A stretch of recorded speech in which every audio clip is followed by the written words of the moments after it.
Hmm.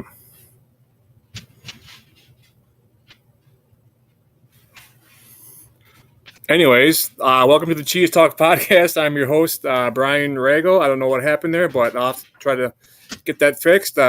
Today, I am joined by my guest, Conrado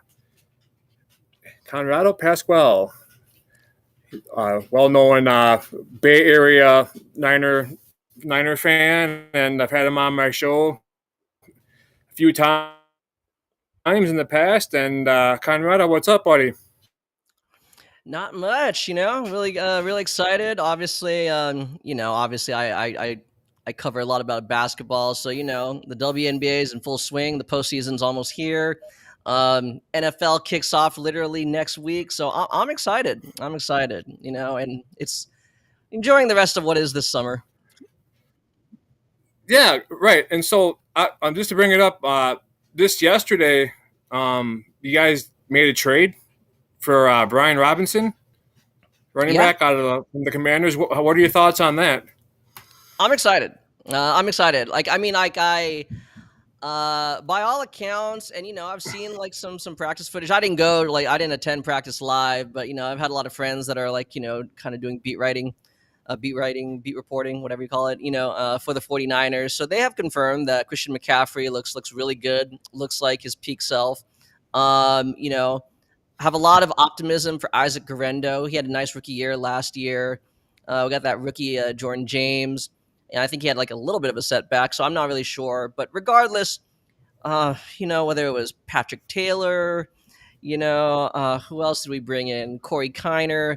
Like, we just had a bunch of running backs who we kind of thought might be able to, crack the roster as like the fourth back, and they keep going down, So you never know. Isaac Guerrero had a little bit of a setback early in training camp. So I really like the addition of Brian Robinson. Um, if Christian McCaffrey truly is healthy, I love this kind of thunder and lightning or lightning and thunder, kind of combo. Right. Um, the Niners, it's well documented. We weren't particularly the best scoring touchdowns or scoring in the red zone. So a guy like Brian Robinson, who had like a really high rate of converting on third and fourth down, is a nice addition. Just kind of getting like those tough yards on goal to go situations.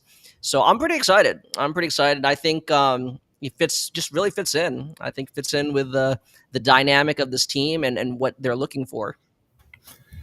Yeah, it just seemed like right after last year, end of the season last year, like before it was like a dumpster fire. There's just people wanting to leave. Samuel's gone. You get Ayuk, and is he injured? Is he? What's the So status on him? yeah, no, I mean he is going to start the season on PUP. So pretty much the earliest we'll see him, I guess, is like what, week 6. Um, he's back to being able to. I'm not in full football activities, but I mean like he is doing like actual drills. He's running.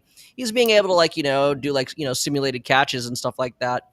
Um, but by all accounts, he is not experienced any setbacks. So um, we will be looking forward to having him back. Like I think we will need him, if we really want to, make some kind of postseason run. But until then, all the more, the guys that we do have, some journeymen, that have had success at their prior destinations or their prior teams. But even them, right? They're kind of like going down with sprains or, like knee sprains or hamstring pulls and all kinds of weird maladies. So there was actually another trade a couple days prior. So again, another small scale trade where we sent I think it was like a pick swap or something like that, like a 6th, 7th round pick swap in order to acquire Sky Moore from the Chiefs. So, at this point, it's just more about like acquiring some ideally playable depth, guys that at least have some kind of like adaptable skill. So yeah, I mean, I think when I was on this show, that was like right before, I believe it was right before the draft, and Yep. that you were referring to, right? Had a lot of like kind of marquee or notable names like free agents, guys leaving free agency. I think we have addressed some of those holes, via draft and then from our own free agent signings. But then, of course, the injury bug kind of bit us. I don't know, maybe better now than later in the heart of the season, but we'll see. We'll see. I mean, I like the collection of guys. It's just a matter of like, will they actually be on the field? Right. What are your thoughts on Ricky Pearsall? I love Slick Rick. Again, like from a personality and kind of like organizational point of view, like I think he really fits the team ethos. I don't think anyone can really question his toughness given what he went through as a rookie. Some scary stuff. You don't want anyone to have to go through that kind of ordeal. But once he finally got up to speed last season, I know it's late in the season. The Niners were out of postseason contention, so you take it with a grain of salt. It's like, well, are you really going all out? Are your opponents going all out? But I think he showed some great stuff. Like, all the things that really, um, you know, caught Kyle Shanahan and John Lynch's attention. Just very excellent, crisp route runner. Maybe not like the best top end speed, but again, just really creative of how he gets separation. Good hands. He's displayed all of that in the preseason. So I think even before all these injuries, I mean, I personally was looking at him to be one of our number one or number two receiver. Even like when Brandon Ayuk returns and everything like that, I think they will really need him to kind of step into a significantly bigger role than he had last season. But he looks like he's prepared. He really does. He and Brock Purdy have a really good rapport. As Kyle Shanahan will remind everyone, like if you're a willing and capable blocker, you're going to get playing time, and he is. He showed that again in I think the second preseason game. I think before Corey kind of got hurt, really like sprung some gaps open for the running game. So I'm really excited for him. I really think, I mean, yes, by default, since so many guys are out for different reasons, Demarcus Robinson will miss the first 3 games of the season because of his suspension, which they're appealing, but regardless, he's going to miss time. And they knew that. They knew that. So, I mean, like, Juwan Jennings is kind of like holding out, holding in. We don't really know. He's got like the nicest dude. So it's like, is this really a holdout? I don't know. Right. So, yeah, I think Ricky Pearsall is going to be huge. And I totally understand everybody, flocking to get him on their fantasy teams. Right.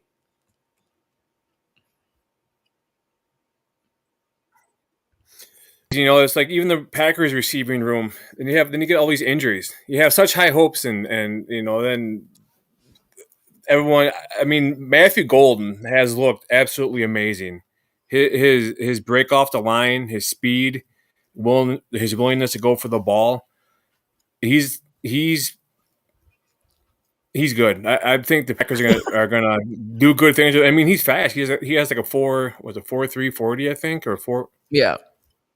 But I mean, I don't know, I'm just excited. I haven't been this excited for, I guess, to see a rookie perform than I have Matthew Golden. You got Savion Williams too. He's fast. Once he gets the ball, he has good breakaway speed. So, but then again, he's got to kind of hope injuries don't come after your team more than they already have in the preseason because the Packers are down pretty big too as well.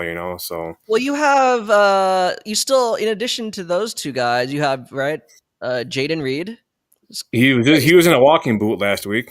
Okay. So Dontavian Wicks is still good to go. Dontavian Wicks, Malik Heath looked good.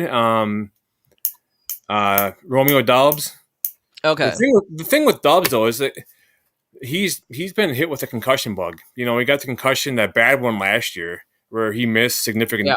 significant time after that. And it's just once you're like susceptible to getting concussions, I mean, you've got to be careful because they can come quicker and quicker each time.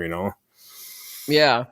Yeah. I mean, I saw those reports. I don't know if there's much validity to it. The potential that he could be traded prior to final cut downs. I can't K, imagine they would just waive him outright. I K mean, Adams was in Green Bay.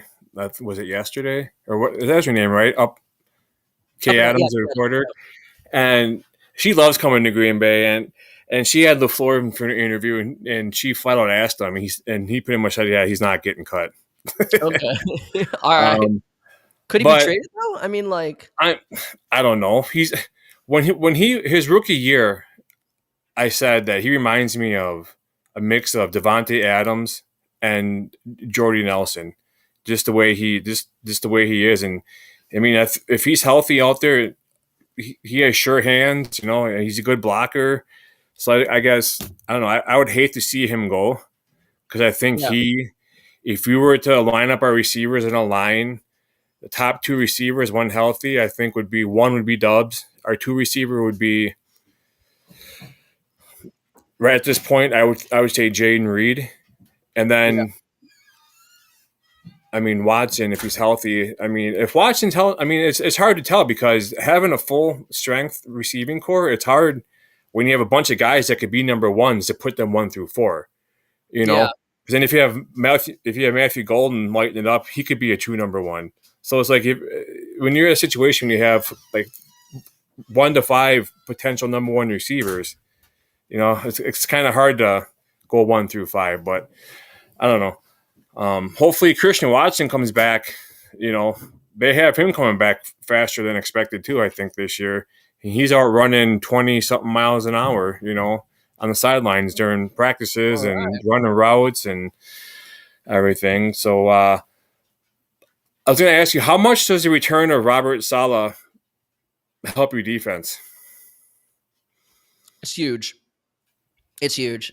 I mean, I think like Steve Wilkes and all of them, and you know, I don't even remember who we had last year, but I know we had Brandon Staley kind of like as a quite like an advisor. I don't think he wasn't the DC. The point being was, I mean, like they just weren't really on the same page as Kyle Shanahan. Now, obviously, Kyle Shanahan is the head coach, and you know he doesn't have the title of OC anymore. But let's be real, right? I mean, he's very influential in the play calling.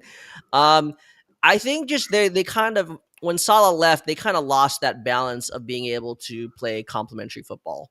I think it was just two very individual units, which sometimes that could work. But I think just like kind of the nature of the way the Niners are built, they kind of need to be in lockstep in order to kind of understand like okay, how to position themselves to at least win the field position battle.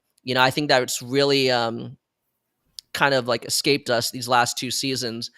Um, but Robert Sala was basically like he had direct say in every defensive draft pick that we had this season. And this past draft, they went very defense heavy. Jed York had a ball drafting or tweeting from the war room saying like, "Hey, Robert Sala feels like we need something to be safe." So like he had like weird puns like that. So all of that is to say that finally we have a defensive personnel that is directly what our DC is looking for. Like these are the guys he's looking for and he has a vision for them. Whereas, I mean, it's okay. Again, other organizations can do it, but John Lynch these past couple of years, he went out, tried to identify what the defense needed, drafted those individuals, those players, or signed those players. But then our DC kind of had to figure out, okay, how can I use them in what I'm trying to do, right? It's a very just it's a different way of going about kind of mapping out what you envision for the team. So I think with Robert Sala coming back, like these are his guys, right? There's less of that trying to find ways to fit them in. Like he's brought them in with the intention of having a definitive role. We're kind of seeing it on the early returns, especially from our young guys. And then even a couple like what at this point, a month or two ago, they swung a trade for like Bryce Huff. Acquired him from the Eagles, didn't really work out for him. I mean, like obviously he was on their Super Bowl team, but his playing time, his role kind of dwindled as the season went on. Basically, the Eagles acquired him because he had a breakout year under Robert Saleh, with the Jets. So again, it's a mixture of guys he's handpicked, and then guys that he just has a lot of familiarity with working, having coached in New York.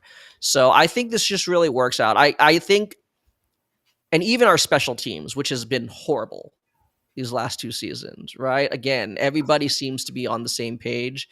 And especially right now, given the injuries, it's good that the entire coaching staff seems to kind of have a collective understanding of what it is they're trying to do from a game to game basis. Right. Yeah. You mentioned special teams, and I automatically thought of for the Packers. I feel like the last like 3 or 4 years, we've been up in arms over kickers. Like, Mhm. if we had a legit, trustworthy kicker, like there's some games that would have ended up differently, and we probably would have made it further in the playoffs than what we did. Whatever. But we got McManus, who he had ungodly in training camp. I think he maybe missed like two or three total field goals all training camp long. So I'm happy about that. That's one thing that we didn't have to bitch about this offseason was a kicker, because we knew we had one and we signed him to like a 2 or 3 year extension. So that's awesome. But yeah, special teams is huge. Even like for the Packers, they brought in Isaiah Simmons and in a 1 year deal or whatever, and he's not the best linebacker in coverage, but I don't think he's a coverage linebacker. I think he's more of like a blitzer, and put him on special teams to run down the field and tackle somebody. Yeah. So you just sometimes you question what the front office is doing, but in the end, I always say they have their job for a reason, because they're that's their job. If they weren't good at it, they wouldn't be doing it, right? Yeah. I don't care. Yeah. I don't care what team it's for. They're in that spot for a reason. So Yeah. It's funny that you actually brought up kickers, because that actually is a continuous like storyline out here in the Bay. Is just like the fans. I don't know if the coaching staff either. Like, can they really trust Jake Moody? And it's like it was so bizarre because they brought in Greg Joseph, veteran, very battle tested, to really push Jake Moody. And every day we get reports of this quote unquote kicking competition. And Joseph seemed to be outperforming him, and then they just waived him outright. But I mean, The Packers we had Greg Josephson, was it last year or the year before, in training camp? But then I remember didn't Anders Carlson, didn't he go to the Niners? yes, he did. He did.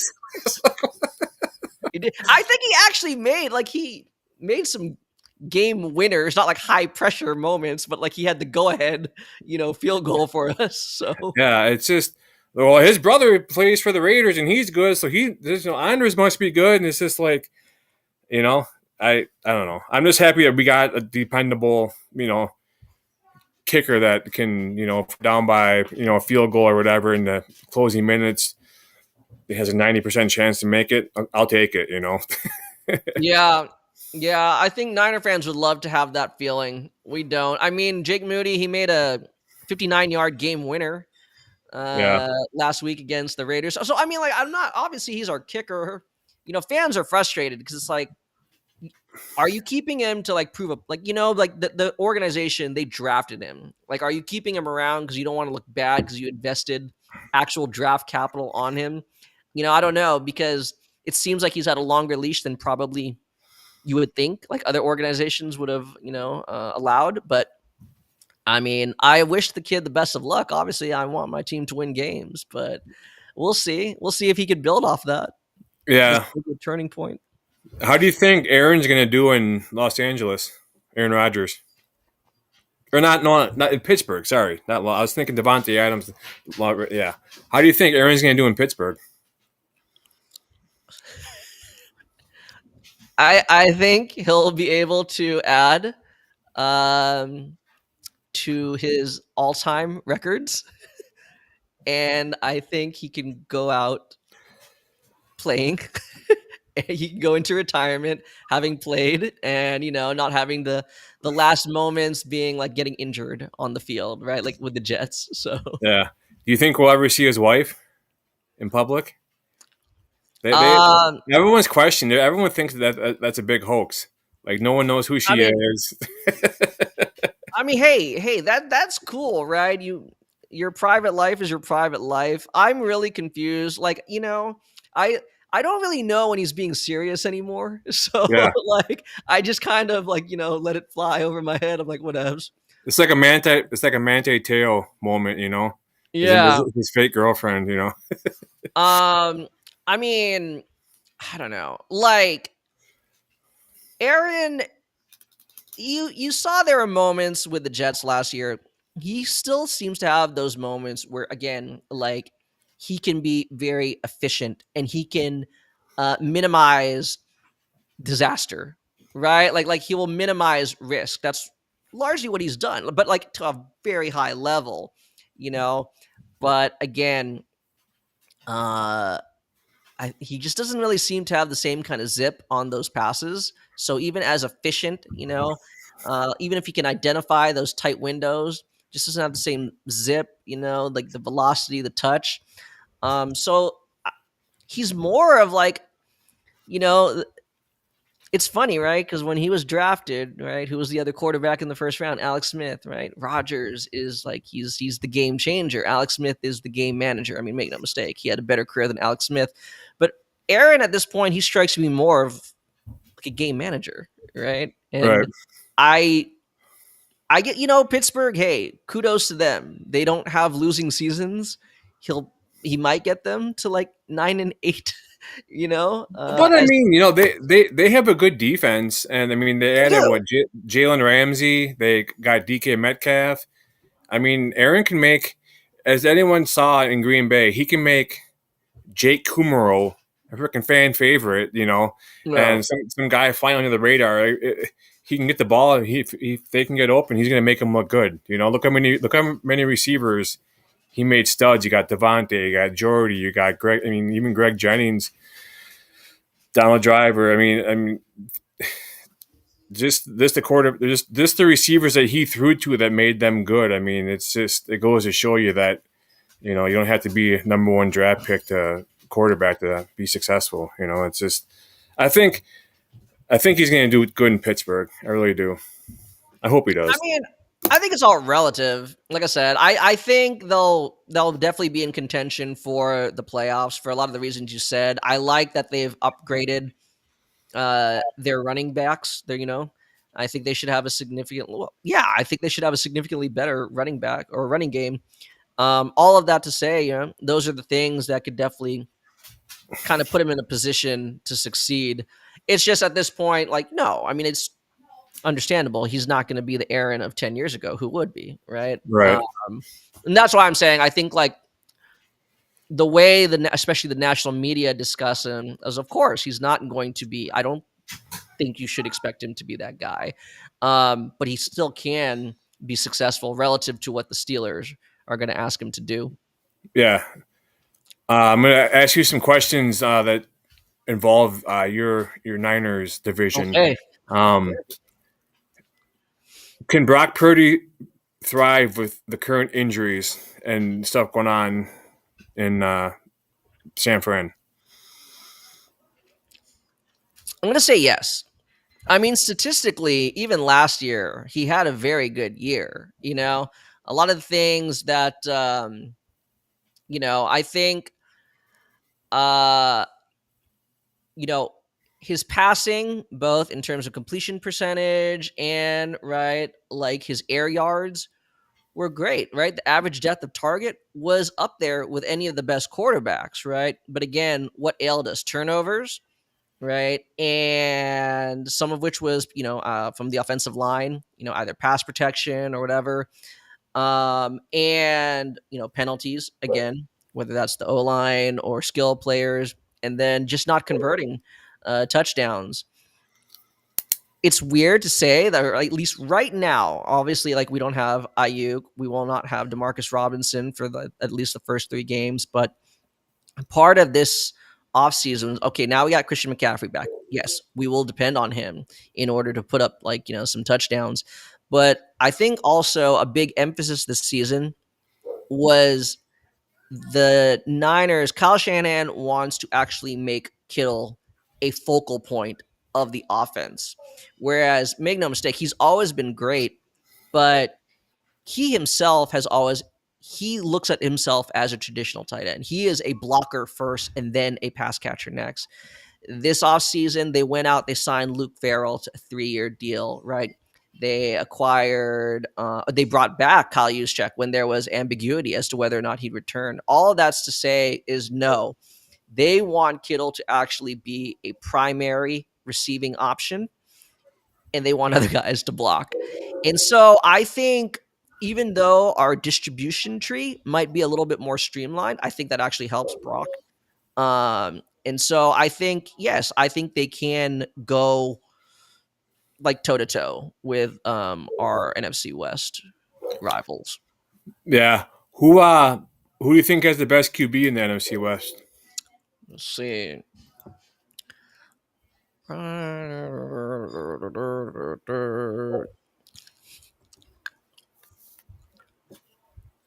I'm fine. Whatever. Go call me a homer. I'm gonna say it's Brock. I'm gonna say it's Brock right now, only because there's a lot of ambiguity with Stafford's health. If you're telling me Stafford's healthy, I'll still say Stafford. I mean, he could like literally physically make throws that Brock can't. Kyler, obviously a very dynamic guy, but in terms, or athlete, but in terms of quarterbacking, I'm not saying he is like, he doesn't read the field well, but he's still very susceptible to a lot of those turnovers. Same thing with Geno to a lesser extent. However, like he has had some really good success with Pete Carroll. But I think, again, in terms of like how Brock relates to Kyle Shanahan's system, and again, like just the way he the touch, the way he layers his throws, I'm gonna go with Brock. But again, the fact that like Rams fans are freaking out that Jimmy G might really have to start games, that's why I'm like, okay, I'm not gonna say Stafford right now, so I'm gonna go with Brock. Go ahead, call me a homer. No, that's fine. Who do you think is the best receiver in the West? Ooh, um, let's see. I mean, they got okay. Let's go. Seattle has JSN. You know, Cooper uh, Cup. the Cooper Cup. Okay, I'm just kind of going down the list in my mind. I like the potential of Marvin Harrison Jr., but he hasn't shown it. Like it hasn't all come together yet. He's had those flashes. I'm gonna go with again if he's healthy, Puka Nakua. It's Okay. Puka Nakua. I don't think it's particularly close right now. Yeah, he looked good definitely when he's healthy. I I'm gonna go with I'm gonna chime in and say Devontae Adams. I was thinking about that too. It really depends. Again, like is If Jimmy G's throwing him the ball, it ain't gonna happen. But if it's that's the Stafford, thing, it'll happen right? because Devontae had the sideline moments in Las Vegas when Jimmy G was quarterback, and I don't think they get along. Well, the irony, right? That he was like mic'd up talking about like how Jimmy was like getting himself like he was gonna get Jimmy was gonna get him killed, right? Throwing all those hospital balls. And now they're like reunited in LA. I mean, he's still great. I don't know where you'd rank him now currently. Like, is he still a top 10 wide receiver? He arguably is. He's kind of like, at least from what I saw with the Jets, and maybe that was just by design because like he was like their best option, or at least he had the best rapport with Aaron because it never seemed like Aaron and Garrett Wilson got on the same page. But like last year with the Jets, it seemed like he's kind of entered like that phase, like kind of guys like Des Bryant and Marcus Colston, where like they become like just primarily high pointers, right? Yeah, Like I'm gonna throw you something and I'm gonna high point you the ball. So he definitely could still do that with the best of them. And that's what I'm saying. Like he could probably still be as dynamic as he was if Stafford's throwing him the ball, but if yeah. Jimmy G even tries to high point the ball, I'm not even sure where that's going. So How have you been to all four stadiums in the NFC West? I have. You I have. have Okay, actually. this will be a good question though. Which NFC West stadium has the best atmosphere? Ooh. Um, that's a good one. I'm not a homer. It's not Levi. You know what I'm saying? I like Levi, but it's not. I know some people, especially fans that grew up with Candlestick Park, they're always like not. They're never really going to fully embrace Levi, but I do like it. But it's not the best atmosphere. It's probably I. It's got to be Seattle. It is. It Yeah, is. Even going there as like a rival, as a Niner fan, like it is as raucous, as it seems on TV. They'll definitely make every opponent feel unwelcome. There's never a quiet moment, barring like a timeout or injury or something like that. I do sure. like SoFi, but SoFi is kind of, in the mold of a lot of the new state of the art stadiums where there's a lot of bells and whistles that kind of distract you from the game, Like I don't really care. I have a phone. I don't need big signs with crazy LED lights telling me what my fantasy football score is, you know? Like obviously SoFi is built for concerts as well. So I understand it, but it's a really amazing stadium. It's just Yeah, for if you're a football fan, like I whether it's Lambeau or like Soldier Field, right? Like I, as a football fan, I appreciate that kind of atmosphere. Like yeah. I think you're you'd here. love. I think you'd love Lambeau. Yeah, It's all right. the Like history. yeah, like I want to come for a football game. Yeah, make no Yeah, mistake, the other stuff is cool, but you come for a football game, and middle of winter, and you're in the parking lot, grilling out and having a good time, and all that. It's football in the cold and in the rain and the snow is the best. Especially at yeah. Lambeau Field. But who do you think wins the NFC West this year? Honestly, I think. Whew, I mean, earlier in training camp, before like all these weird like injuries, I really felt good about the Niners, just because again like the strength of schedule. But now things are popping up where like even like the quote unquote easy games might be a little tricky, especially some of them being on the road. I want to say the Niners. I guess I'll still say the Niners. I do feel like Seattle will be right there. I do. I really like what they've put together. Um, you know, we'll see. I mean, obviously they brought in Sam Darnold to replace Geno. From a transactional standpoint, that's cool. We'll see how much like JSN takes the leap. I really just like what they've done defensively. I think they've kind of quietly assembled a really good a defense. So obviously, Skywalker, right? Kenneth Walker is coming back. By all accounts, he's healthy. So I mean, it looks. I mean, preseason can always, you take it with a grain of salt. But I mean, Darnold looks good. I don't think he's like that whatever stealth MVP that he was last year with Minnesota. But I think he can be as serviceable as Geno was, and so I think that could be Yeah, it's cool. crazy you bring up the Seahawks because the Packers and Seahawks had joint practices this last week in Green Bay, and Zach Tom got ejected out of the practice yesterday because a huge brawl broke out and he was throwing punches at everybody, and like Seattle was like in the Packers offense chirping, and or in their Yeah, huddle chirping, and Tucker Craft body slammed somebody. It's awesome. But I don't know. I just that's the kind of fight. Yeah, that obviously in the heat of the moment they're competitors, whatever. But that's the kind of team you need. You need a team that's not afraid to back down, and yeah, fight and stick up for your teammates because that makes the game a lot. There's a line you don't cross. Um, Kind of like the Lions, how dirty their defense is. I still think they're dirty. You got Kirby Joseph out there, and that's something that I think that's trained. They're trained to play that way by their coach. People can say that it's not true, but I mean, come yeah. on. You look at Dan Campbell. That's just the atmosphere that's in Detroit, and it's. hopefully, It's hopefully, funny you say that. I was telling my friend he's a born and raised Detroit, guy, diehard Lions fan. I'm like, you guys hit a lot, you yell a lot. You don't really get any stops, right? I mean, you allow a lot of yards, and yeah. I all that mean, crap you know, fighting results it's in penalties. Like, I'm just curious to see like how good they're going to be this year with losing Ben Johnson to yeah, Chicago because yeah, I've said it a few times now. I think Ben Johnson was masking a lot of Dan Campbell's faults. Like I think a lot of the things that were going should have been credited to or Ben Johnson and Dan. I just don't see it this year with Detroit.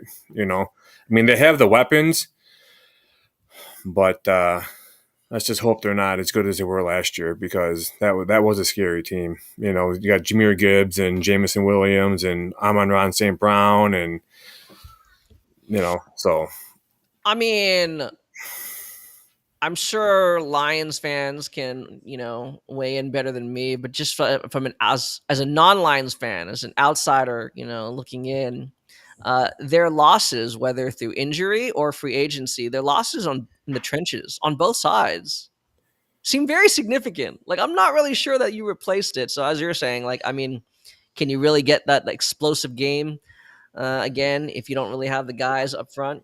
That's to be determined. yeah, it was funny hearing last year Lions fans talking about, oh, we got 15, 20, whatever injuries on both sides of the ball, and go back and look at the 2010, 2011 Green Bay Packers and how many guys are on season-ending IR, and we still won the it just injuries is part of the game. That's why they say next man up. Yeah. um, so we're gonna do a little transition here. I just want to let the people watching know. So you cover a lot of WNBA basketball, correct? That is correct. Yeah. Um, what is it about the WNBA that sparked your interest in covering it? I mean, I've always just been like a basketball fan, period. Right. So I don't know if there's necessarily. I know every sometimes people have like their stories, some of which can be romanticized about like what hooked them to the WNBA. I don't know if there's any one specific player. I do remember like really enjoying watching Becky Hammon when she was a player, just because like it's kind of like it's always fun to see like that smaller dynamic guard just somehow like getting around up and around like the bigs, but um I don't know. I always felt like the WNBA, it is very different from the NBA, for a number of reasons. But stylistically, I mean, they're kind of incorporating some more elements of NBA play, like a lot of pace and space. But for the most part, like if you're kind of like a old school fan that you really do enjoy, like kind of half court playing through the low post, you see a lot of that in the WNBA. It's still prevalent now, and so yeah, I mean, even prior to uh, Caitlin Clark joining the WNBA, like there was a lot of positive momentum. You could start to see like the growth throughout the league. So I mean, that interest just kind of translated into wanting to cover it more. I mean, I love the NBA as well, but there are a lot of people that cover the NBA, right? So I mean, that's time that like I try to share some enthusiasm and insight about the W. Sure. So that's going to lead into something I'm going to start roll up brand new on my podcast. It's called Rapid Fire, and I'm going to ask you some questions Okay, yeah, just you can elaborate as much as you want. Be short, it doesn't matter. But I'm going to okay, start here shortly. no problem. Exciting.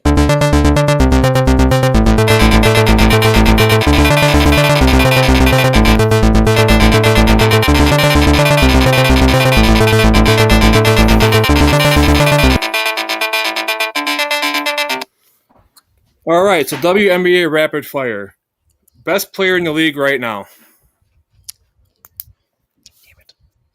It's still Asia Wilson. Asia Wilson of the Las Vegas Aces, reigning MVP. I think Nafisa Collier of the Minnesota Lynx is like right there. But I think in terms of just pure individual dominance, not that Fee isn't, but like Asia can basically just reach a level I think that right now no other player can. She can be truly a one person offense and defense. Really, I mean, at Yeah, times, she can take lost. over a game. She can absolutely take over a game again on both ends. Like the Aces. I've been very critical of the Aces these last several seasons. Like from an organizational or a front office standpoint, I don't think they've assembled. They have not done a good job assembling a complementary roster around her these last couple of years. After they went back to back to win the titles, I'm not saying they rested on their laurels, but I think they were very slow to kind of adapt or respond to what the rest of the league was doing. And all that's to say is that like this season, at one point they were like outside of the playoff picture. They were like firmly in like ninth or 10th, and they're now back up to third seed. I mean, she's pretty much carried that team back to be a legitimate title contender. I mean, I think the teams ahead of her or ahead of the Aces are probably still have the advantage, but still, I mean, to have done what she's done is insane, and she's still doing it year after year. So I think, yeah, Asia Wilson is still the best player in the dub. Okay, most unstoppable move: Asia's jumper or Stewart's fadeaway. Ooh, are those my only two options? Yeah, Okay. or Caitlin Clark's step back three. So what are my options again? Asia's what? Her jumper, Stewart's fadeaway, or Caitlin Clark's step back three. Probably Asia's jumper out of a flash post. Like out of Okay. like a short post up. Yeah. Um, More exciting, blocker or three pointer. Ooh, 3-pointer. Yeah. Definitely a 3-pointer. Most underrated team. Underrated team. Let me think. I mean, they're currently, I think, right now they're the second seed, but they're not talked about as a legitimate championship contender. I think that's the Atlanta Dream. They kind of made some significant. They made some significant changes, both personnel, like roster, and coaching staff. They brought in Carl Semesco from Florida International, and he's well known for his again run and gun, right? Like high octane offense, gun, like jack up a lot of threes. There was a lot of skepticism, like, okay, can his style of play really be? Is it a viable option? Like, can it actually translate to the WNBA? Can he even, like where he's primarily coached in college? Can just his way of coaching, his mannerisms, his demeanor translate? And my gosh, he has the Atlanta Dream just firmly in the championship hunt. Um, he's turned two players in Brittany Griner and Brianna Jones, who have been primarily low post players all their career, and he has successfully integrated them into his 5-out offense. They're humming. They are extremely underrated defensively. I've seen them up close a number of times this year, and it's just amazing how they muck up the game. Even when you have like teams that are not reckless, like they're struggling to get into any of their action. So I think Atlanta, and then one who's very low key because they're not in the playoff picture at all. I'd have to say the Connecticut Sun, which they were looked at as a laughing stock because they've gone complete rebuild. Like they're Yeah. they're they're going for the future, but now you quickly like you start to see like the young players. They're young. They're either like true rookies or second year players. Like they let all their veterans go. They either trade them away or let them walk in free agency. This is a complete young team, and they're completely gelling now. You see a lot of reason for optimism for them moving forward. So I think Connecticut, I don't know if they'll necessarily get back to where they were, like as you know, like they were a Final Four team last year. I don't know if they'll get there that quickly by next season, but the future looks very bright for them. Wasn't that the team that was it that Mabry that took out Caitlin Clark, the son, when she was on the team? Or am I Yes, thinking of someone different? yes, no, you're that's her. That's Marina. She's there. That's Marina. Yeah. What? What? Quick side note: what are your what's your opinion on how some of the league is? Do you think they're kind of singling out Caitlin Clark? And I mean, not like the league, like the front office, but like players going after Caitlin Clark. What are your thoughts on that? Because obviously there's a storyline, you know. Yeah, I mean, I think because a lot of the off-court, discourse or kind of seeps into the on-court play, right? Like you start to think like, okay, did these things about whatever's going on off the court, is this now influencing what's happening on the court? I can't say for certain. I'm probably not the best to ask because you know, you followed me for a while. I typically just break down film. But if you want Yeah, like my opinion, yeah, I mean, I definitely do think I wouldn't say targeted, but I do think that anytime opponents play her or play the Fever, they do they look at it as an opportunity to make a statement. right. I think it's very clear. I mean, again, my opinion is I think it's clear that the league has definitely featured Caitlyn as like the face of the league or one of the faces of the league. You know, whether or not those play like her peers think that's earned or not, it's just again right like it's any time. Like I'm not saying Caitlyn's at the level of say like Michael Jordan, right? But anytime Michael Jordan came to town, of course, right? Like teams want to like try to like either show him up or like try to go toe to toe, right? Because you're getting so much spotlight's on me now for having like either one up you or Yeah, held serve. So I think a lot of players, especially like veterans, I think more so in her rookie year. Well, it's kind of hard to say. She's been injured so much this year, but yeah, definitely her rookie year. I think a lot of established veterans, I think, yes, they definitely wanted to clap back. Like, I think they wanted, like, hey, like we've earned, you know, uh, our standing in the league, right? Like we've earned our due. I think they kind of wanted to be like, keep her in hey, check. exactly, right? Like you're still a rookie, you know. Yeah, I remember Um, watching. She came back from that groin injury, and was it that Mabry again that like kneed her like in the inner upper thigh, and she went back out again. It's just like and then um, so then when Mabry got her in the eye, and then Sophie yeah. Cunningham went down and whatever started that whole melee, and now then you see teams started playing Cunningham rougher, like get like when she's trying to like post up, they're like sitting there like just like, and the refs aren't even calling it, and it's just like it's I don't know. I just think the refs sometimes lose control of games They without definitely knowing they're do. losing in control They of definitely games. do.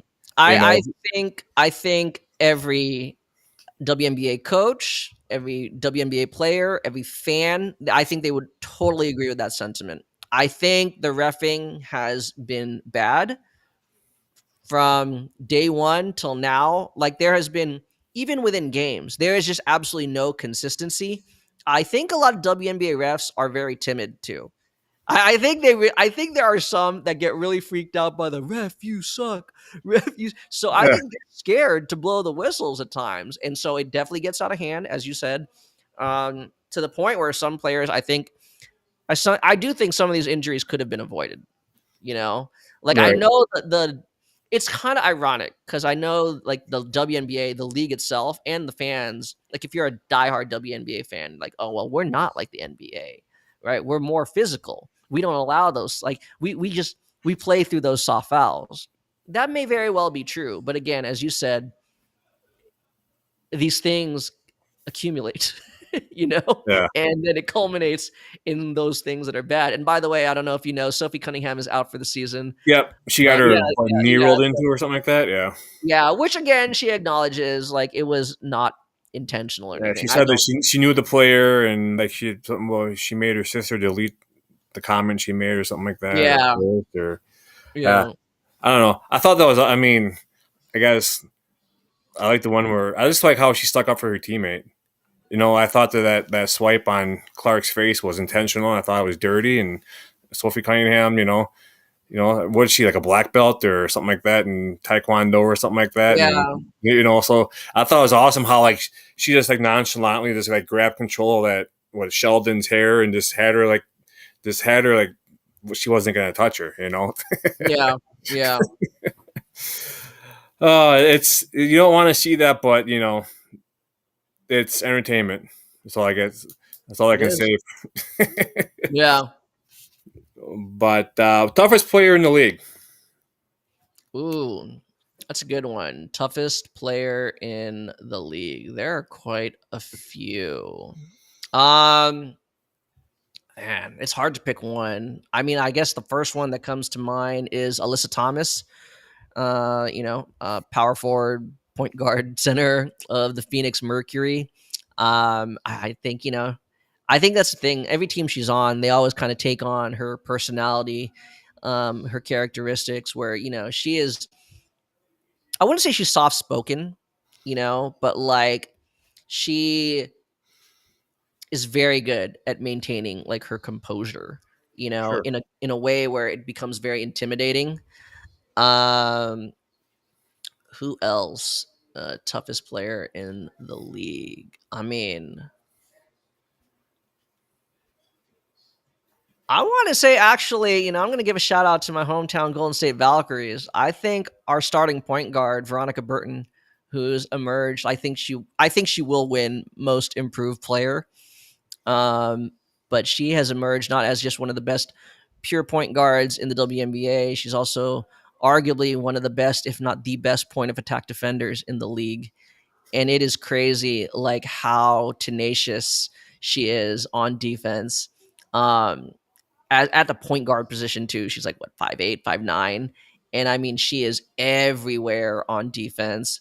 Um, yeah, she definitely lifts up the team. She elevates the team defense through her individual play.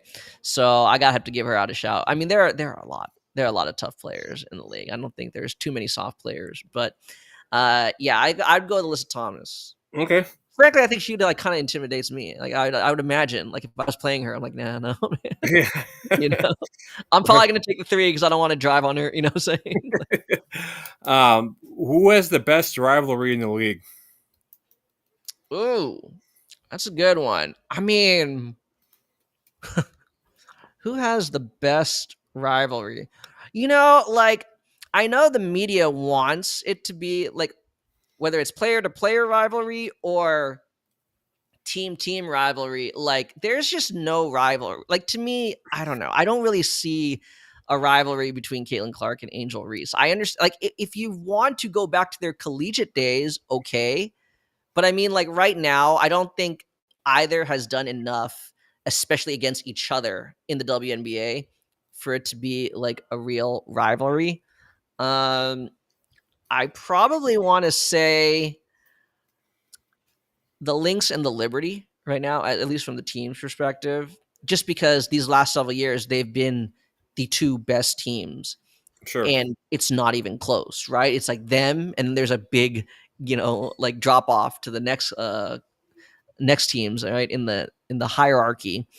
Um but in terms of like actual player, I don't know. I mean like Skylar Diggins versus anyone, right? Like I think that's like I mean I love Skylar Diggins, a player, but that's the thing, right? I think that's part of her reputation is that she can kind of wear on people.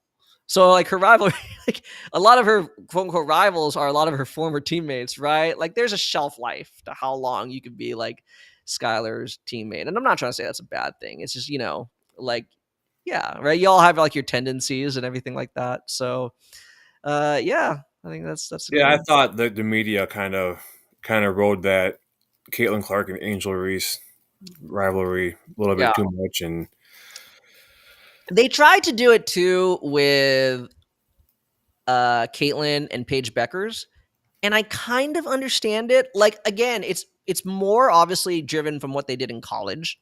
right, Because let's be real. I mean, like right now, the Dallas Wings are like, I mean, they literally have like what the worst or the second worst record in the league. Um, I guess like again, I can understand the angle there. Like they're both point guards, but I was actually having this conversation with like some other basketball media just earlier today. It's like, yeah, if you really want to, for the sake of sports discussion, you could say like Paige versus Caitlin, but they play their position so differently, you know? Like it's not even like what are you really comparing at that point, Like it's just because they happen to both be called point guards, but I mean like, you know, that's like saying like, "Oh, who's a better power forward? Like Dirk Nowitzki or like Amari Stoudemire?" You know what I'm saying? Like they play it yeah, completely differently. So, yeah. yeah. I don't know. I like watching Paige play. I do too. I do too. Actually, to be honest, that's why I said earlier your question, what's the most unstoppable move or whatever? I was gonna throw in Paige Becker's pull up midi. Or I don't think like the way she can manipulate the cadence going into it, like you don't really know when to contest it. It's crazy. it sure wouldn't be Angela Reese's layup. I tell you that. Well, I mean, the offensive rebound layup is getting a lot better, The me bound. Yeah. Oh, which rookie takes over the league next? Current rookie? Yeah. I'm gonna go with Paige. Okay. I'm definitely gonna because next, if you're saying like next year, probably. I would Yeah. not be surprised if we're saying like by the end of their rookie contracts. I think Dominique Malanga of the Seattle Storm has a good Okay. shot. Yeah, the 6'6" center from France. I mean, because now that she's getting minutes, and she's gotten a little bit more comfortable. Only 19. It's starting to come together. You know what I think would be cool? I just random thought popped up into my head. Like All Star Weekend for the WNBA. Why can't they just lower the rims to like 8 foot and have like a dunk contest? I mean, there are some girls in the league that can dunk. I mean, Malanga, there have been opportunities where like she really could have, especially like on the fast break, like in transition. Like that was kind of like a recurring joke. Like when is she gonna dunk and who's she gonna dunk on? Like I get it. You don't want to accidentally miss, and everything like that. But I'm yeah. I mean, I suppose they can. I know a lot of players kind of don't like that idea. I think it's kind of like I don't know. I think they want to be able to be appreciated for what they can do, as opposed to maybe like Right. what they can't. So I totally understand I that for get sure. it. Yeah. Yeah, Have you seen that clip on social media? It was like a NBA 2K25 of Caitlin Clark dunking over LeBron James. I did not see Somebody, that. somebody made that. Yeah. I thought it was funny. Best current coach in the WNBA. The best overall, Best current coach. Yeah. Cheryl Reeve of the Minnesota Lynx. Yeah. I like watching Collier play too. She's fun. Yeah, yeah. Yeah. Sue Bird or Diana Taurasi? Sue Bird. Sue Bird. Yeah.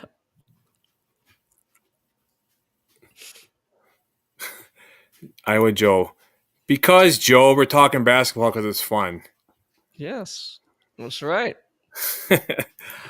um, Lisa Leslie or Candace Parker? Ooh, that's a really good one. Oh man, Rick.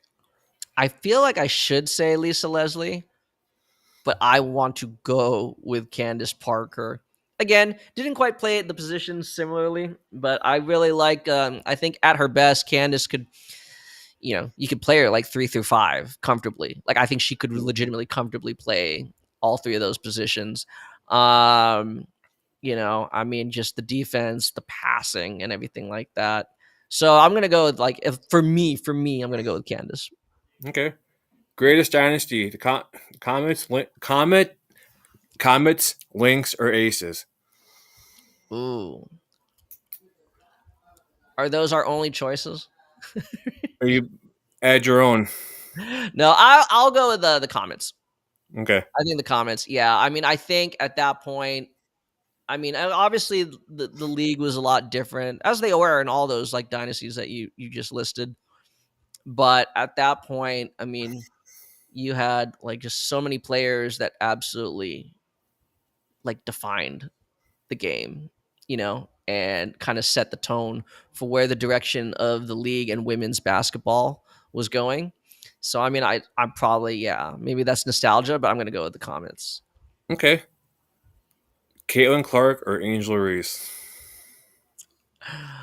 Um, see again, in what way? Just pick one. Just just like I don't know, like I guess like overall player. Like Right now, I'm gonna go with Caitlin. I'm okay, gonna go with Caitlin. I think again, she definitely elevates her teammates. I think there are a lot of things obviously she can do individually that could really make her an even more uh, definitive force in the league. Let's put it that way. Right? I don't want to say stoppable, but like, where she could like really just possession to possession, whether she's on ball or off ball. There's a lot of basically I think that she could do off ball. But Angel, I really like, even though it's been a very frustrating season for the Sky. I was having a conversation just again this morning with one of like my basketball media peers, and she has really taken some big strides. I don't think people really envisioned her like when she came into the league having the ability to be like a point forward. I understand people like say, "Oh, come on, look at those turnovers." It can't really be, but I mean, like Chicago is a very poorly built roster. They have. I don't really think I think at most they have one WNBA like caliber guard. Like they have guards, but they really shouldn't be in the league. I'm sorry, like it's true. I think again, it's two different positions. They play, completely differently, but the direction Angels taking, you ask me this next year, it could very, very well be the other way around because I sure, mean what she's doing, especially again, as you said, her dominance on the boards. Now you're seeing her being able to actually like push the ball in transition, make plays. Got something there. So yeah, right now I'll go with Caitlin, but I can definitely see Angel emerging, in that head-to-head race. sure. Do you think there is a need for expansion in the league? I do. I do. Obviously, someone like myself who like aspires to be working for like one of these teams, it helps that in the next 4 years they're adding five more teams, right? So it increases my odds. Do you know where Uh, the locations are yet? oh yeah, next year we're going to be introducing the Toronto Tempo and the Portland Fire, Okay, and then after that, uh, they haven't officially uh, come out with their branding or their names yet. But Detroit will have one. A lot of speculation that they'll be the Shock, like they used to be in the early 2000s. You know, Philadelphia will get one. I don't believe they've ever had one, so their name will be novel. And then Cleveland was granted a team. Now they also had one, I believe, last time. I think when they folded was in the early 2000s, and they were like the Rockers. I don't know if they're going to go with that again, but I know there's a lot of support for that. I would right. be surprised if Detroit isn't the Shock. Let's put it that way. Yeah, But should there be expansion? Absolutely, absolutely. I think just even right now, you're seeing a lot of very high quality players, right? Unlike the NBA, not only are there only 13 teams right now, and that's including the Valkyries that were an expansion team this year, but every roster only gets 12 players, whereas in the NBA, 15, right? 15 then plus three two-way guys, you right. know? Um, so not only are there fewer teams, there are just fewer roster spots. Um, there are so many players like we've seen this year. A lot of really good WNBA veterans get phased out. Why? Because a lot of high quality players from overseas were brought in. You know, that's the thing. Like the game within, like the players in Europe and Asia, like those leagues are very competitive, and their leagues their schedule, their season does not overlap with the dub, so they can double dip. You know, all I'm saying is there's just a plethora of talent. I think we're in a good position where they can afford expansion, and that's not even taking into account this next generation of players. Because I do a lot of like collegiate scouting, and these players on the cup coming up, they're really good. They have the they have the talent, the pedigree to potentially be like a franchise player one day for their respective WNBA teams. Sure. Yeah, it's I don't know. It'd be cool to see it expand and the pay get a little bit better for the players. I think personally. Well, that is the whole holdup. There's potentially going to be, the current CBA ends this off season, so the Players Association is currently in the process of trying to negotiate a new CBA because, yeah, the league signed this very lucrative TV deal, billions of dollars. So yeah, they absolutely should see significantly more pay, and that's why there's speculation as to whether or not there could be a lockout if the league and the Players Association can't come to an agreement. Current face of the league. Current face of the league. I mean, the media, the league itself is telling you it's Caitlin Clark. In my opinion, though, it's Nafisa Collier and Asia Wilson. Like Yeah, I think, when it comes to how fans view it, those are the two players that stand out the most, in terms of like they are recognized. When you think of WNBA, you think of those two players. You could probably throw in Brianna Stewart in that one too. But sure. Who's going to win the championship this year? Do you think? okay. There are very significant injuries, right? Like Brianna Stewart and Nafisa Collier have both been out for extended time for their respective teams. Now, I am assuming, I'm going to go off the assumption here that they both return and they are healthy for the playoffs. By all accounts, that seems to be the case. So I'm going to say the Lynx and the Liberty will meet again in the WNBA finals, but this time the Minnesota Lynx will win the championship. I gotta say, what's up, Ernest? What's going on, man? um, let's fall back to a couple more football questions, if you don't mind. Yeah. If you gotta go, let me know. Who do you think's gonna win? Who do you think's gonna win the AFC and the NFC and meet in the Super Bowl? Man, I feel like it's so I think it's more open ended um than some people think. Just again, nature of players on the move and stuff like that.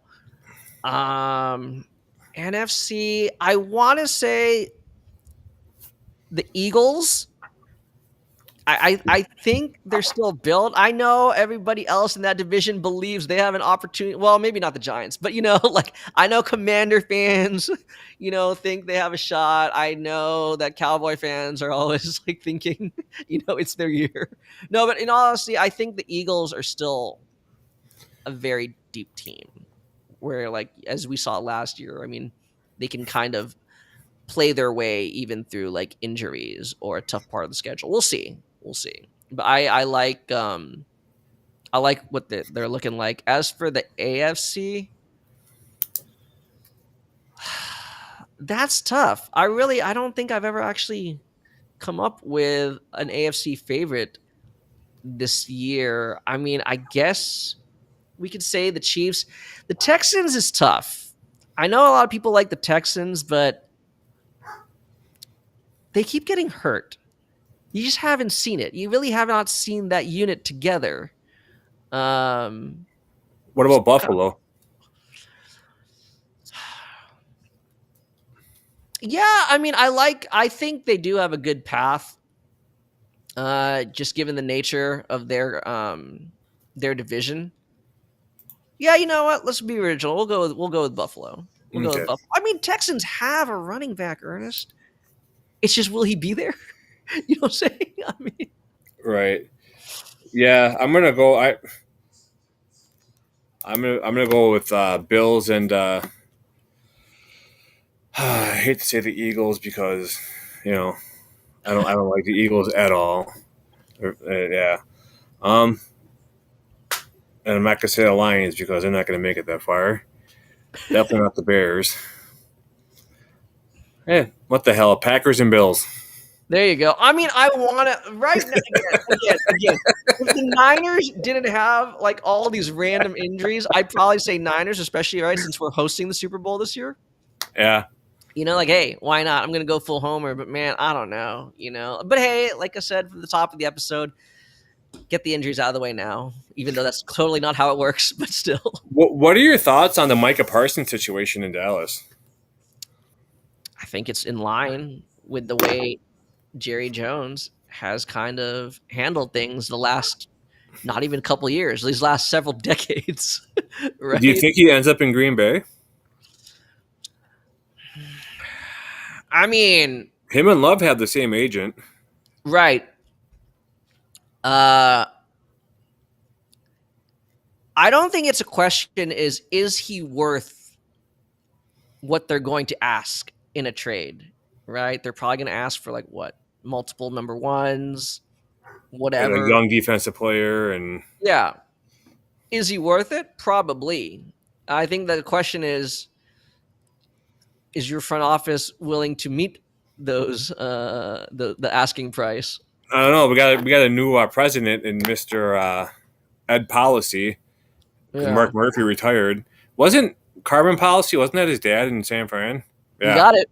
Yeah. and so I think if he'd want to make a big splash, make an impression on his first year in the job, I think that would be the acquisition to do.